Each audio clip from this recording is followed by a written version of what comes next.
expert in family law. He's been doing it a long, long time. And he's going to talk to us about some of the warnings in the interview process and that type thing. So Mark can give you a little bit of the background, of his background, and we'll get started. Thank you, Laverne. Thank you. Well, good morning. Good morning. I came out of Ole Miss in 1978 and found a job with the Mississippi Legislature, which was a good start for me. And worked in the Attorney General's office for a year after that, and then worked with some private practitioners for about another 7 years after that. And after about 10 years of working for other people, I realized that no one was going to give me what I wanted. So I started my own practice on July 1, 1988, and did a little bit of everything, anything I could get, and did that for several years. And then I got visited by a law practice management consultant named Jerry Schwartz, who's out of Memphis, and he works for the Mississippi Bar, and we sat down and started to talk about my practice, and he encouraged me to specialize. And I said, well, I don't want to specialize, I want to do everything. And he said, well, I really think you should specialize. So that began a process over the years of me moving towards one area of law. And just as things turned out, I started to move in the direction of family law, and then some 15 or 20 years ago, I made a commitment and said, I'm going to do nothing but family law. And we have we've remained steadfast to that commitment over the last 10 or 15 years, because it's important when you're branding your practice that people know what you're doing and what you do, and that they're not confused about what you're doing and what you do. And so if you send out one single message, then there's less likelihood that they'll be confused about what you do, and that allows you to stand out in your community or in your state among the 6,000 lawyers that there are. If you have a field of expertise, it allows you to stand out, and it allows for people to think of you when they think about that particular type of problem. So I would encourage each person here, no matter what your occupation or no matter what your form of employment, that you seek out some area of law that becomes your specialty. You can just pick just about anything you want and start reading about it, perhaps join the American Bar Association and get in on one of their sections where that specialty is dealt with. Again, the Mississippi Bar organizations where that specialty is dealt with, and then start to speak and write on that topic. And that will allow you to command an identity in the community, and it'll also allow you to command higher fees if it's known that you are the person to go to in your particular field. So learning how to do one thing really, really well, I just want to commend that to all of you as something that can really help you in your practices. What I want to talk about today is the initial client interview. And the initial interview involves your first contact with the client. It involves establishing a relationship of trust with the client. The initial interview is that time when you find out about the client's problem. The initial interview is that time when your client is under probably the most distress. And so that is your opportunity as a lawyer to take some burden off of them. I believe that 90% of what I can do for someone in the initial interview is to relieve the unbearable stress that they're under. I think it's the role of the lawyer. What I'll say to the client is, I want you to take your problem and put it right here. You are paying me, or you are hiring me to take on your burden, and I want to do that. So please, leave your burden on me. And when you walk to the elevator to leave my office, I hope that the weight of the world is lifted off your shoulders. That's my job, and I will do that for you if you'll let me. So the initial interview is that time when you establish trust, you calm the client down, you give them a feeling of safety and security that you are taking on their problem for them. It's also a time when you get the important information about the case. It's a time when you can get information from the client that you will need for the rest of the case. One of the things that people who know me know about me is I'm a systems, procedures, and checklists guy.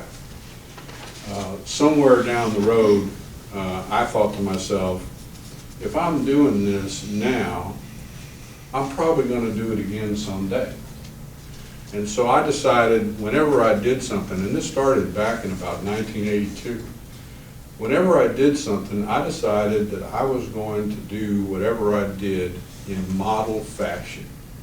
I was going to create the perfect whatever it was I did, and then I was going to build it so that it was generic in a way, so that I could use it again and again and again with few changes. And I figured somewhere down the road, I would reach a point where there was never anything that I was about to do that I had not done before. And so I would have a bank of forms, checklists, and procedures that I could rely upon and know would do the job for me. And so that takes a lot of stress off of your daily workload, when you know that you can pull something from the past and know it's perfect. The initial intake interview questionnaire that I have designed has been designed over the years, and it is designed to make sure that when I go through that, I've gotten everything that I need, and that I've warned the client about everything I need to warn them about, and that if I follow my checklist, more than likely there's not going to be something happening down the road that the client's not prepared for, or that I had not warned the client not to do, or there's not going to be some information that I need down the road that I have to chase the client down. It's all in this intake questionnaire. Now, over the years, I've seen magazines and brochures by the ABA and books, and I've seen questionnaires that are just 50 pages long. And those are valid questionnaires because they have every single detail in them. When property was acquired, how it was acquired, what financing is taking place. You know, some people use that initial questionnaire to get every single fact about the case that they think they could ever need. And I'm not going to tell you that that is a wrong way to operate, or that those forms are no good. If you find a form, an intake questionnaire that's 50 pages long and you like it better than mine, use it. But you have to use something that will help you. And what I found, what I know about myself is, I don't want a lot of detail in my brain all at once. And I don't want to spend a lot of time in the initial interview with the client going through a lot of detail. I want to get the big picture, and I want to plot a strategy. I want to have my strategy developed in the initial interview. And I can't do that if I'm burdened by a lot of detail. The length of the initial interview is also something up for grabs in terms of how to do it. There are some very good lawyers here in this state that I think are at the very top of the trade, and they might take 3 hours in an initial interview. I have found that my energy lasts about 60 minutes. I'm good for an hour. And after an hour, I start to decline. And so you got to know about yourself. And so I structure my interviews so that they're going to be about an hour. I might go an hour and a half, but if they get much beyond an hour and a half, they start to become unproductive for me. So I'm telling you this to give you license to control the length of your initial interviews if you want to. Now, let me just stop and say this about controlling the length of the interview. I had a guy in my office the other day that would not stop talking. He would not answer my question. And finally I said to him, you know, I'm very interested in your case and I want to hear everything that you have to say. However, I have a time limitation. He said, well, if I knew there was going to be a time limitation, I'd have come some other time. And I said, well, there's always a time limitation. And he kind of smiled and thought, well, that's probably true. And I said, besides, we squeezed you in here at your request. So what I'd like to say to people is either if I'm on the phone with them or if I'm in an interview with them or an initial interview with them, I might say, now I've allocated until 2 o'clock for this interview. Is that enough time? And they'll always say yes. And so they know that you have planned for them to be your focus of attention for that amount of time, and then they know that that you're going to have to end at that time. So that helps you control the length of the interview. And again, there's several reasons to do that. Number one, you don't need somebody else controlling your schedule. Number two, there might be other people that need serving. And number three, it probably doesn't do much good to sit there all day long. Another tactic that you can use if you're afraid that, or if you see one of your associates or partners caught in an interview, you can knock on the door and say, your 3 o'clock appointment is here, I just wanted you to know that. And then that way you can sort of control the length of the interview. So I think that there's probably, when I meet with someone the first time, I record it. And what I do is I tell them, I'm recording this for you as a service to you because you're going to give me a lot of facts today and I'm going to give you a lot of law, probably too much for anyone to digest, and I'm going to give you a lot of options and I'm going to give you some suggestions. And it's just an awful lot to digest, and so I'm going to give you a CD or I will email you a tape of our talk so that you can listen to it again if you like. How do you record it, Mark? I just have a little recorder that's about that big. Digital recorder? Yeah.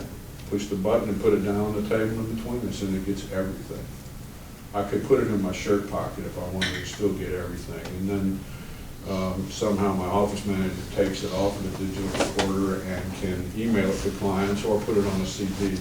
Now it just seems like it's easiest just to email things. We email everything. A letter is a non-entity in our office.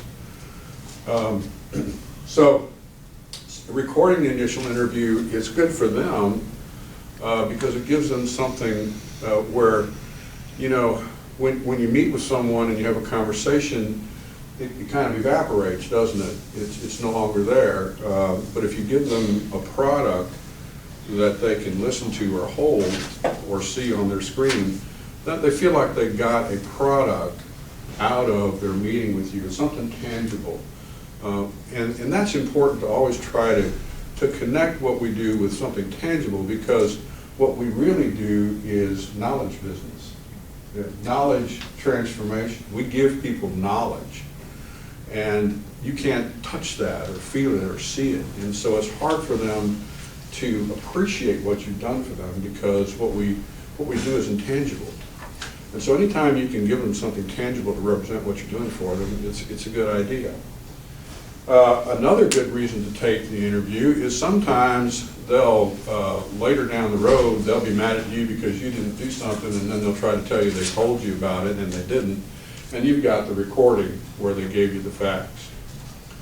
I usually take a factual statement that they gave me, and I don't work without a written contract. I don't know how that would work in a volunteer lawyer project environment, but I don't see any reason not to have a contract in your environment, so that the scope, the beginning of your work is defined, when it starts, the scope of your work is defined, what you're going to do, and the ending of your work is defined. And so I also take the factual situation that a client gives me, and I put it in my contract. And I spell out what they told me, the essential facts in the contract.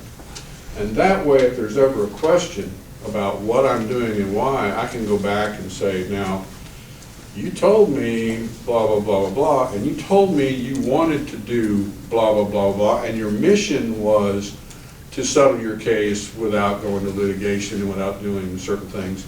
And that's in our contract. So if they say, why haven't you done this, or why haven't you done that, then you can go back and say, well, this is what you told me, this is what you said you wanted, and this is what we were going to do. Now, if you want us to do that, we'll talk about it, but that was not our mission when we started. So that's why it's important, I think even in a volunteer lawyer circumstance, maybe even more importantly in that circumstance, that you do some type of written understanding with your client based on the initial interview, the facts they gave you, define the beginning of the contract, define the factual circumstances surrounding it, define the options, and then say what you're going to do and when the project is completed. And that way you have no questions between you and your client as to what your job is and what your objective is. What we do, Mark, we do have each client sign a statement of facts. So when they have that initial interview with us in our office, we prepare a statement of facts of what they told us they needed representation for. And we send that to them and have them sign it. So, because a lot of times what we were doing, when I first got there, we run into problems with someone coming, saying they needed one thing, and of course it ended up being something else. So now we have documentation, this is what you came to us for, this is what we provide, and that's the extent of it. That's outstanding, because, you know, someone could come to you for a divorce and then have a statute of limitations run on an auto accident and blame you for it, you know? So you've got to be real careful. And I have done the same thing, and I don't know if what I've got at the end of my form will help you all at all, and add to it, but you can see I've broken it down in writing your own words what your mission is, and then state the important facts of your case, and then what relief do you want. And so I have that in their handwriting, and so that's very important to define what someone wants. Greeting the client. Hey, Mark, before you move on, what do you do if for some reason, maybe there's a request for attorney's fees and they request your attorney-client employment agreement that has all that substantive data in it? Do you produce that? Or do you? Well, I would redact it. I would redact it and say it's attorney-client privilege and not necessary to the attorney's fees thing. I would redact it. Yeah. What about with the Mississippi volunteer lawyers, if they're not paying for the service, but there's a situation, maybe it's a paternity determination or something where there can be fees assessed, how does that work? Well, if, we tell our clients up front, you're responsible for paying certain fees. You gotta pay the filing fee, you gotta pay any paternity fees that are ordered. They have to pay that. Well, no, I'm not talking about DNA tests, I'm talking about, you know, statutorily, the defendant's responsible for, it says shall pay for the attorney's fees. I mean, Yeah. does that come up? No, we've never had that. Have y'all had that come up? The attorney statute says the defendant shall pay, and a lot of lawyers will, even if they're representing the father, will race to the courthouse to be the plaintiff, and there might be some new law on it, but it's always kind of given us fits, is that shall language in the statute. And I was wondering on a volunteer standpoint, you know, how that works. Never had that. Sorry. You can take a look at the first page of our questionnaire. We've got the date of the interview. That's important. You got to know when your relationship starts. And then staff, you know, it's important to know who filled it out, so I know who to yell at if it didn't fill it out right. Mailing address. You've got to be extremely sensitive with a divorce client about where you can communicate with them. So make sure when you interview them and you say, what is your address, ask them, can I send you mail there? Or if you get an email address from them, can I email you there? And then, so have a place on your form that says secure email or secure mailing address. And we actually have in our contract where the client signs, we write what address is secure. because they'll call up and they'll be mad at you because their husband got a piece of mail, and they'll say, I told you not to send mail here, I told you, and they'll get really mad. And so what we've done is we build it into our process that says this, you authorize us to send mail here or to send emails here. And that way they can't ever complain that you have put them in a bad situation by sending it where you shouldn't. It's very important in the initial interview to get all contact information. Don't let them, I've let clients get out the door without their address and phone number. I mean, because maybe I didn't follow my sheet for some reason. And so, one of the critical things, just make sure at the initial interview that you get the initial information, all the contact information. Adverse party and opposing counsel, it's important to get that. If you have a case management system, to go ahead and get it in the system. Then we have a file type. We like to, we have a case management system which allows us to sort our files and keep track of how many guardianships we might have done or how many contempts we might have done, and allows us to categorize them and take a look at them as a group. And so that's why that's there for us. And of course the credit card and rates are at the bottom. The next page has referral sources, and that's really important to us. I don't know if it's important to the Volunteer Lawyers Project, but it's very important to me in my business that I keep track of who sends me business and how it comes to me. And right now, one of the things that we're working really hard on is search engine optimization and social networking, and so we're keeping very close track of how many clients are finding us because they punched in Jackson, Mississippi divorce attorney. We want to know how that's working for us. So we keep very close track of where our business comes from, and if somebody sends us a piece of business, we say thank you. And so that's very important to me. That's almost more important than anything else, is where the business comes from. Now, I don't know how important it is in the Volunteer Lawyer Project arena, but I wanted you to know that that is something that in your private practices, it's just really critical for you to keep track of who sends you business and why, and to thank them, and to keep up with them and keep a list of them, and to stay in touch with them, because these are people who have blessed you with business, and you should say thank you. Critical dates down at the bottom. Sometimes people will come to you and something is already filed, or something, maybe they've come to you in the middle of representation by another attorney, or maybe they've started it on their own. You got to make sure you find out if there's anything about to happen in the case that may this is just a reminder. Is there anything going to happen in your case I need to know about? And this is really, really critical if you take a case over from another lawyer. That is, taking a case over from another lawyer is just one of the most dangerous things that there is to do, because the client will bring you pleadings and they are not the accurate set of pleadings. They won't understand the procedure. They may not know that answers to requests for admissions are due the next day.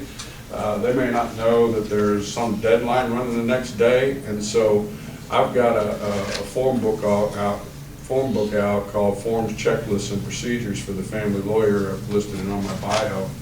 And I've got a checklist in there for taking over a case from another attorney. It's a very dangerous thing to do, and it involves, once they sign up with you, you're responsible. And you can't say, well, Judge, I know they signed up with me on March 12th, but I didn't know there was something on March 13th. That's not going to wash. So whenever you take a case over from another attorney, danger, danger, danger. Call the clerk. Say, is there anything scheduled for tomorrow? Go get the court file. Call the attorney that you're taking the case over from. Check with them. Say, is there anything I need to know? Is there anything going to happen tomorrow? But for goodness sakes, get the court file immediately and check it yourself. Do not take your client's word for it. The next page, page 3, is complaint and agreement preparation information. We want to make sure that we get everything we need in the initial interview to prepare any pleading. You don't want to be trying to prepare a pleading and realize you didn't, for example, get the names and addresses of the children's residents for the last 5 years, and then you got to chase your client down trying to get that information. You want to be able, when you're ready to prepare a pleading, you want to be able to just get it done. You want to be able to move on it. And so it's just really important to get all the information you need for any pleading in the initial interview. And you can have a staff person do that. I'll tell you, our procedure is, because I'm a private attorney, I have a screening procedure. So people don't get to me right away. They have to go through a paralegal because it's designed to keep me from being conflicted out by a mere phone call.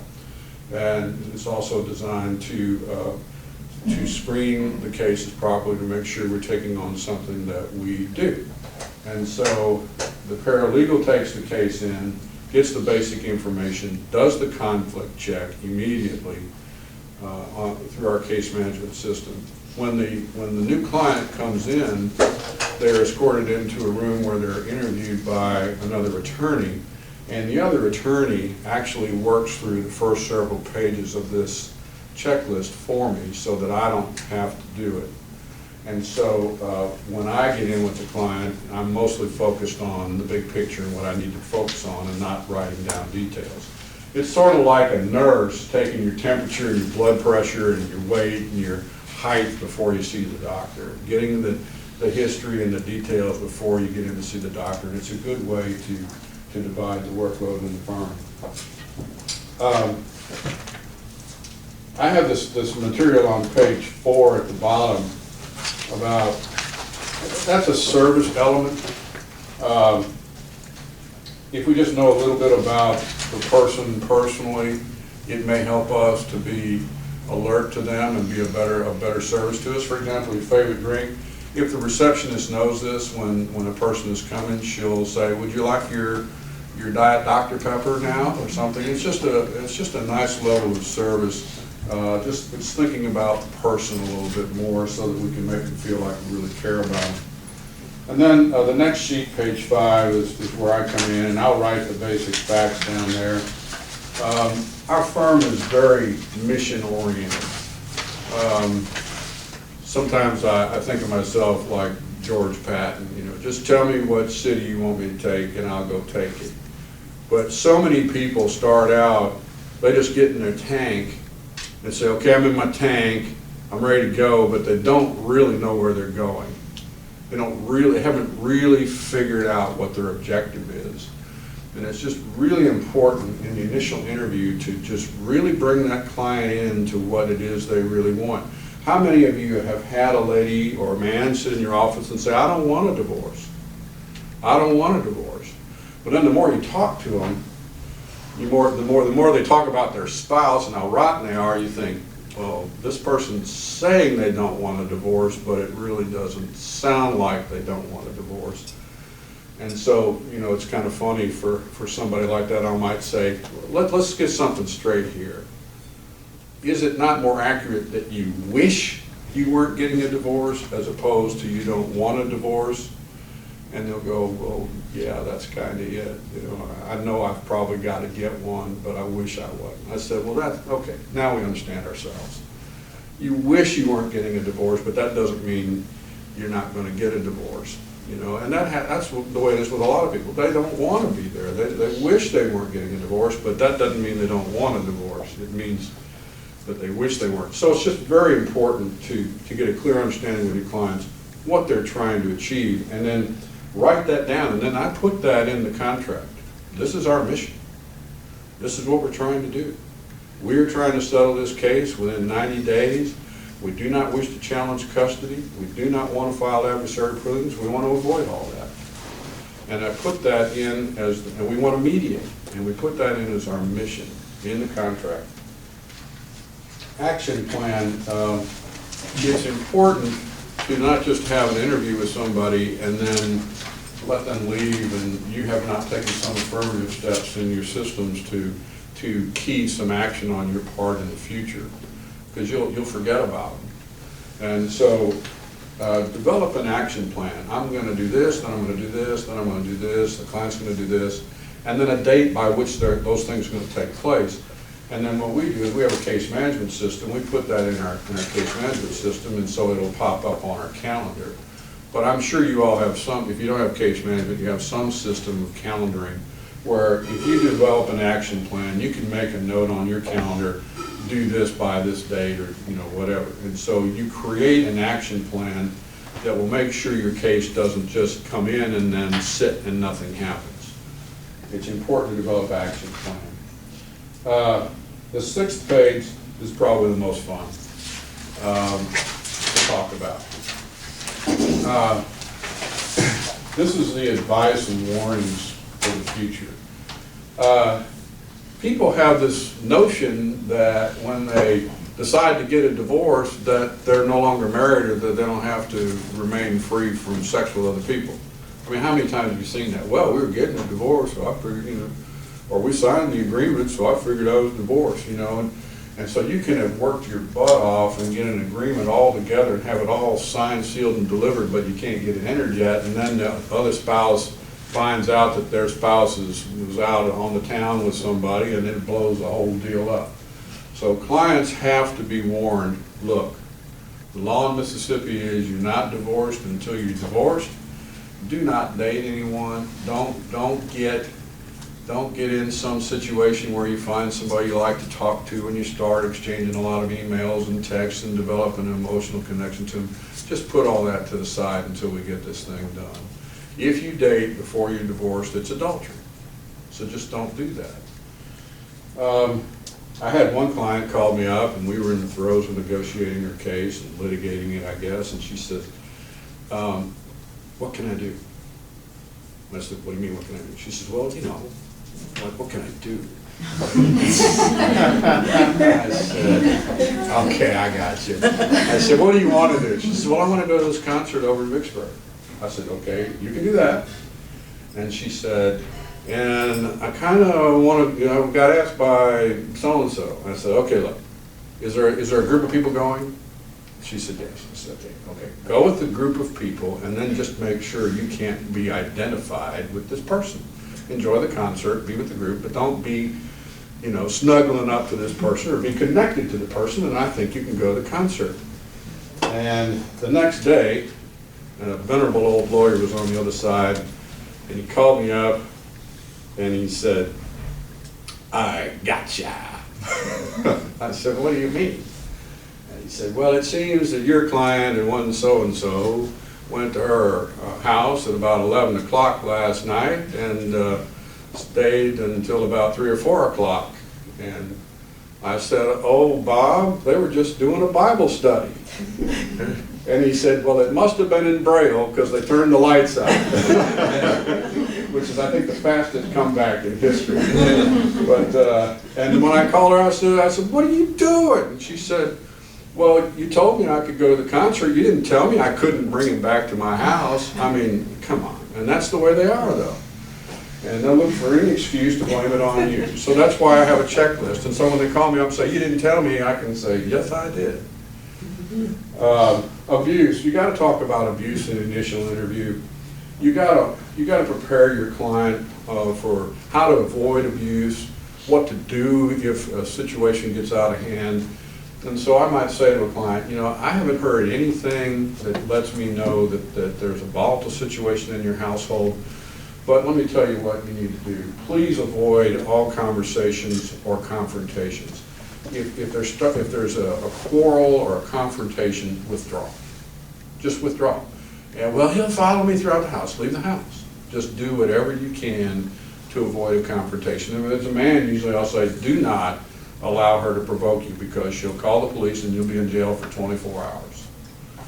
I've listened to tapes where the woman is saying to the man, hit me, hit me, hit me, hoping that her husband will hit her so she can get him put in jail and get a cruelty case going. So warn your clients not to get involved in quarrels, and they're not productive and they can only lead to trouble. And then tell them what to do if they do feel unsafe. Call the police. And I tell them, in every city but Jackson, they will come. And they will take care of you. You know, they will come and they will help you. And so, and if he's done something to you, they'll put him in jail for 24 hours. So, you need to know that. Counseling, I like to see each of my clients go to counseling. There are some clients who can't afford counseling, and there are churches that provide counseling, and there's a group called Shepherd Staff that provides a sliding scale based on income. So I like to see everybody in counseling, and when I suggest that to them, they say, "What, do you think there's something wrong with me?" And I'll say, "No. It's just that going through divorce is about as hard a thing as there is in life, and you should have somebody to help you go through that." So I like to get everybody in counseling. Condemnation. I was hard after a guy, this is 25, 30 years. I was hard after a guy, and he was mean to my client, and she was a sweet young lady, and I was just on my white horse and going out to slay the dragon. And we're on our way to the temporary hearing, and she says, we kind of talked last night.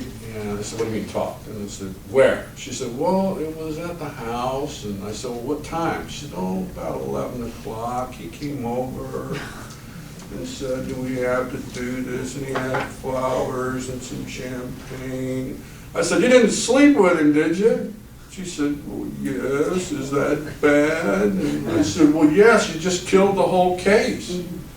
And so I warn every client about the concept of condemnation, because they will blame you for not telling them. I warn every client about social networking. I had a custody case last summer where I got custody of 2 small children for a man based almost solely on her Facebook postings. Pictures at the Bulldog with guys and chugging, and just, we went on and on and on for months and months and months, and even after we got temporary custody, she kept doing it. And so almost the entire case was based on what she posted on Facebook. I had a attorney mentor tell me almost 30 years ago, "Mark, never write anything that you're not willing to have published on the front page of the Clarion Ledger." You know what it is today? Never do, say, be, or act anything anywhere that you're not willing for the world to see. That's kind of scary, isn't it?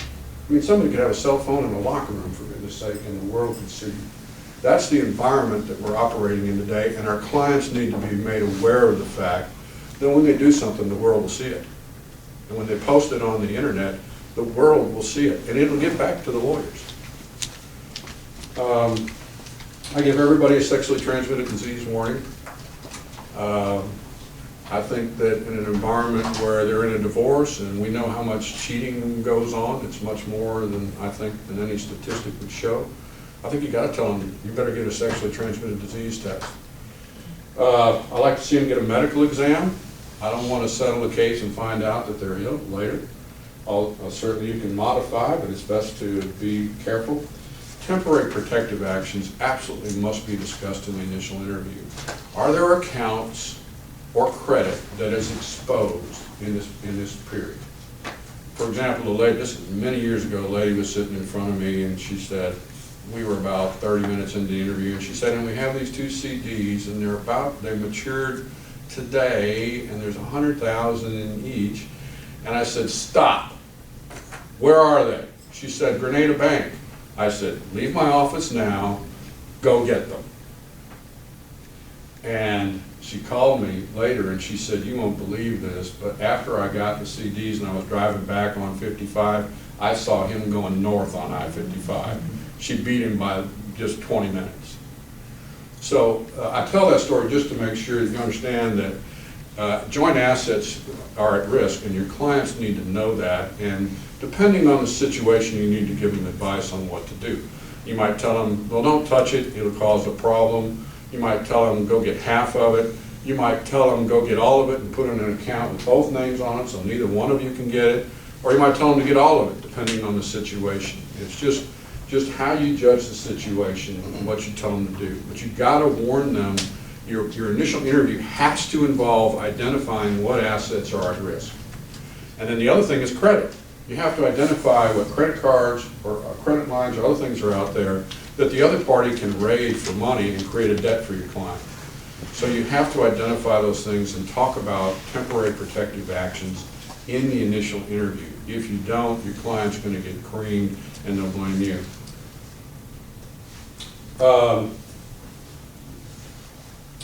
Then skipping down a couple of things that don't pertain to pertain really only to my firm. Warn the client about surveillance and recording. I know of a adultery case that was built entirely off of a voice-activated tape recorder in a bedroom where he caught one side of a cell phone conversation. Okay, the phone wasn't tapped, the cell phone wasn't obviously tapped, but he figured his wife would go into the bedroom and talk to her boyfriend on her cell phone in the bedroom, and he caught her on tape with a voice-activated recorder. And so there are also situations where, you know, a person might try to record things going on in the house, try to record a woman screaming at her children, try to record arguments. So warn your clients that absolutely everything could be recorded and they could be followed. You say, look, I know you're not doing anything, but just know, just as much as we could have him followed, he could have you followed, and just be aware of that.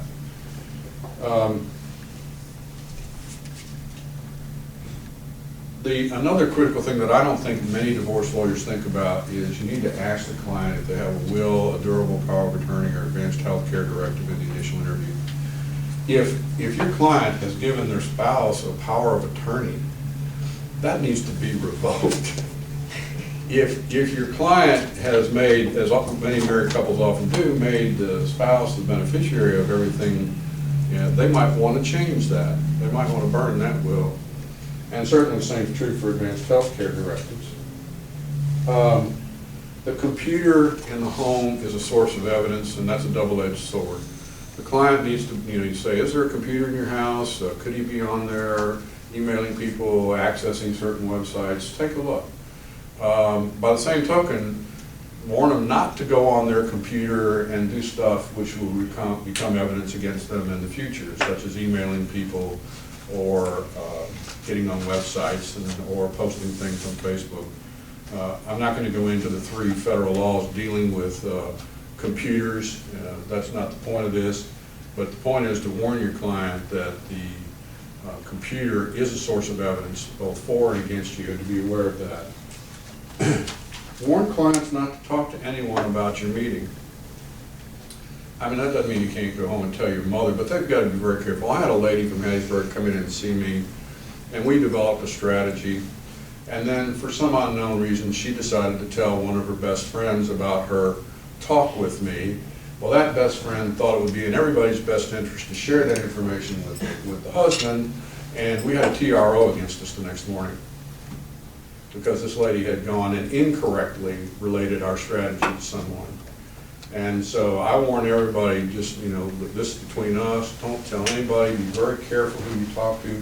You don't know what they may think is the right thing to do. They may decide, oh, I wish these two weren't getting divorced, and they may decide to share that information. So just be very careful who you talk to. Lastly, I'll say, look, I know you wouldn't do this, but it's really important that you not lie to me. Now, if there's something embarrassing in your past or something you'd really rather not talk about, now's the time to let's get it out. Because if you'll tell me about something, I can protect you. But if you don't tell me, I'll get blindsided and I can't protect you. So please make sure you're always telling me the truth about things. And I'm not saying you wouldn't, but please remember that if I know the true story, I can protect you. No matter what it is, I know how to protect you. But if you don't tell me, I can't help you. The initial interview is probably the most important thing you'll do with a client. It's where you establish trust. It's where you get the facts. It's where you develop a plan. It's where you give them the advice and warnings to protect them in the future. And so it's something to in your practice with the Volunteer Lawyers Project and elsewhere, it's something to really pay a lot of attention to how you do it. And when I'm done with my initial interview, I get up, I may hug the lady, but I do something to show them that I care about them, and then I walk them all the way to the door. I don't just say, Judy, you'll see you out. I walk them to the door, and usually handshake or appropriate hug, and say, I'm going to take care of this for you, just to make them know. What we can do more than anything, I think, is to just let people know that they're going to be protected. and that's a real service, and that's something that we can all feel good about that we do for people. Is there any questions? Speak to the personality profile, Mr. Well, I had this brilliant idea, I don't do this anymore, but I'll tell you what it was. I had this brilliant idea, I had, at the time, 4 associates. And I had the brilliant idea, I had all associates tested personality-wise, and I had me tested. And then I thought it'd be a great idea to have the client tested. It costs like $100. And the service tested the client and then would tell me which one of my associates might relate better to the client because of their personality profiles. And it didn't work. But I never took it off of the form because it was a brilliant idea, and so I like knowing that I had a brilliant idea. But the thing about brilliant ideas is, you know, some of them work, some of them don't. But one thing fun about the personality test is we learned a lot about ourselves and why and how we interrelate with each other in the office. So it was good exercise for that. Well, it's lunchtime. Thank you.